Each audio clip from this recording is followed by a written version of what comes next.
আসসালামু আলাইকুম, welcome back to my চ্যানেলে। সবাই কেমন আছেন? আশা করি খুব ভালো আছেন। আলহামদুলিল্লাহ, আমরা সবাই খুব ভালো আছি। তো আজকে অনেক দিন পরে ছোটোখাটো একটি ব্লগ নিয়ে চলে আসলাম আপনাদের মাঝে, কারণ অনেক দিন ধরে তো আপনার সাথে কথা হয় না। তো দুপুরে রান্নাবান্না থেকে শুরু করলাম, কী কী রান্না করবো সব কিছু আমি রেডি করে নিছি।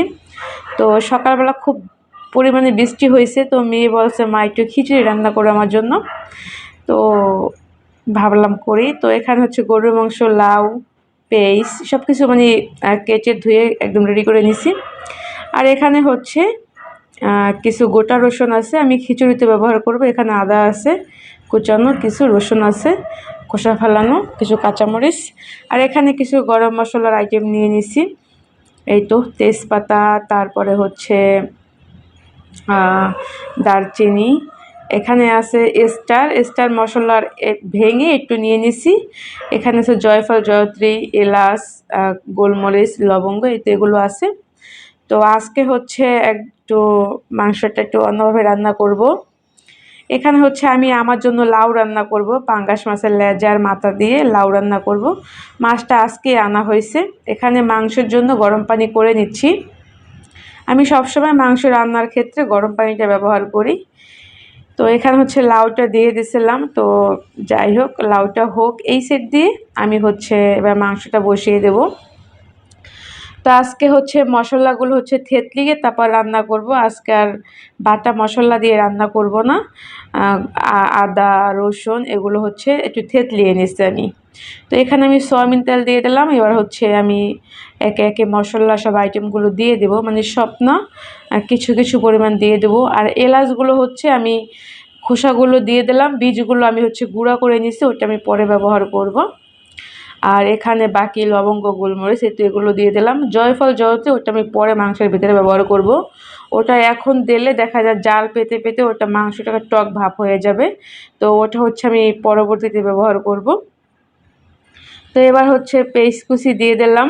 এবার এই যে আদা থেতলানো, রসুন থেতলানো এগুলো দিয়ে দিলাম। তারপরে অন্যান্য মশলাগুলো দিয়ে দেব। এটা একটু হালকা করে ভেজে নিই, বেশি লাল লাল করে ভাজতে হবে না, হালকা একটু ভাজলে হয়ে যাবে। আজকে সকালে আসলে যে পরিমাণ বৃষ্টি হয়েছে, একদম খুবই অসাধারণ বৃষ্টি হয়েছে আজকে। ইচ্ছা করছিল বৃষ্টিতে ভেজার জন্য, কিন্তু আসলে সকালবেলা কি ভেজা যায়?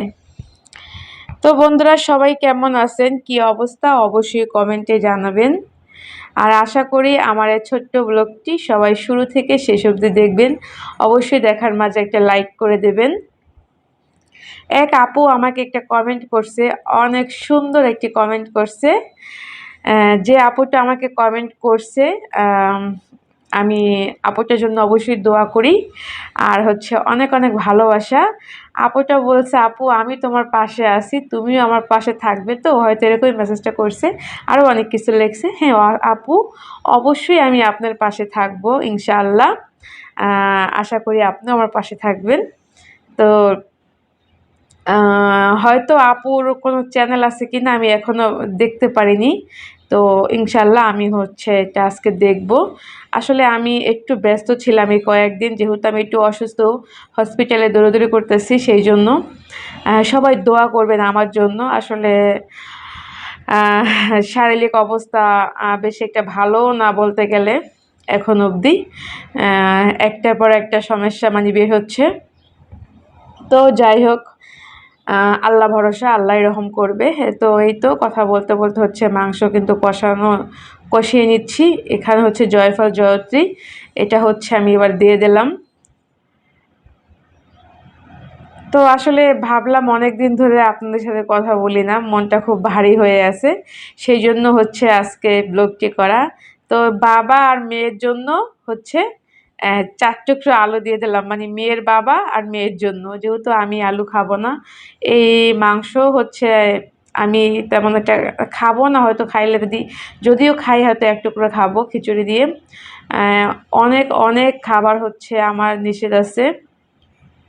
হাতে গোনা কয়েকটা খাবার আমি খেতে হয়। সত্যি অনেক বেশি কষ্ট হয় জানেন? মানে আমার না অনেক ক্ষুধা থাকে যে আমি আসলে কি খাবো? খাওয়ার মতো কোনো কিছুই হচ্ছে আমি খুঁজে পাই না। কারণ অনেক মানে সব খাবারই আমার নিষেধ। ভাতটা অবধি আমার খাবার নিষেধ। এমন একটা অবস্থা হয়ে গেছে জানেন? তো মানে আটা জাতীয় সব রকমের খাবার আমার নিষেধ, ফল খাওয়া নিষেধ। হাতে গোনা জাস্ট কয়েকটা আ সবজি আমাকে খেতে বলছে এই আরকি। ঝাল তো একদমই না। তো যাই হোক এগুলো আর বলে কি হবে, তাই না? তো এই তো মাংসটা হচ্ছে কষিয়ে নিচ্ছি। কষিয়ে হচ্ছে এবার একটু ঝোলের পানিটা দিয়ে দিলাম। অনেকটা পরিমাণ পানিটা টেনে গেছে, মানে মাংসটা পরে হয়ে গেছে। এবার হচ্ছে একটু টালা জিরার গুঁড়ো হচ্ছে দিয়ে দিছি। দিয়ে এবার আমি আরও 10-15 মিনিট এটাকে জ্বালিয়ে নেব, হ্যাঁ? এটাকে জ্বালিয়ে তারপর আসছি। তো বন্ধুরা দেখুন, অন্য একটা কাজ করতে গিয়ে আমার মানে কতখানি হাতটা কেটে গেছে। আর আমার শরীরের ব্লাড দেখুন কতটাই মানে পানসা, একদম মানে পানি জাতীয়। মানে এতখানি হাতটা কেটে গেছে দেখুন, একদম মানে রক্তই বের হচ্ছে না। তো যাই হোক অনেক বেশি পরিমাণ মানে কেমন ব্যথা করতেছে। আর কাটছে হচ্ছে এটা হচ্ছে প্লাস্টিকে হচ্ছে কেটে গেছে। তো সেই জন্য আরও বেশি ব্যথা করতেছে, যেহেতু অনেক বেশি অবধিটা একদম ভিতরে ডাবিয়ে গেছে। তো কি আর করার, কিছু করার নেই। তো বাসায় হচ্ছে এই মেডিসিনটা ছিল, এটা একটু দিয়ে দিলাম যাতে ব্যথাটা আমার একটু কমে যায় আসলে। তো যাই হোক আর হচ্ছে ভিডিওটা সব কিছু করে দেখাতে পারলাম না। তো মেয়েকে হচ্ছে খাবার দেব, তো টেবিলে খাবার নিয়ে আসছি। আর আমার লাউটা হচ্ছে আছে, ওটার কি দেখাবো লাউ। তো এই তো মেয়ের জন্য হচ্ছে খিচুড়ি ঝুরঝুরা করে রান্না করছি। আর হচ্ছে খিচুড়ির থেকে এত সুন্দর ঘ্রাণ আসতেছে কি বলবো। আর এই যে দেখুন মাংসের কালারটা জাস্ট এতটা সুন্দর হয়েছে কালারটা মাংসের। জানি না খেতে কেমন হয়েছে, কারণ আমি এখন অবধি খাই নাই। তো এই তো আজকের দুপুরের রান্না বান্না। তো কেমন লাগলো অবশ্যই সবাই কমেন্টে জানাবেন। আর সবাই ভালো থাকবেন, সুস্থ থাকবেন।